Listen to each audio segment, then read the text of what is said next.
So today I've got a hair tutorial for you. It's what I'm wearing right now. I did this on about 6-day-old hair. I'm supposed to wash my hair tomorrow, so yeah, it's 6 days since I last washed it, and my hair always gets more poofy the longer after I've washed it. So I thought for a Frohawk, the poofier the better. This technique that I've used in this video today is much easier and the pins stay in much better. So all you need for the tutorial is a few things. So this Cream of Nature Edge Control, and this smells so good. It's like, I don't know, it smells really fresh but really strong, so if you don't like the smell then you'll hate it.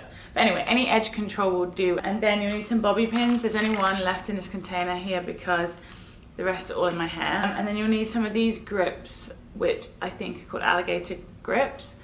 And then you'll just need a comb and a brush. Oh, I also put a little bit of argan oil on my hair before I started, but you can use any oil or you don't have to use oil.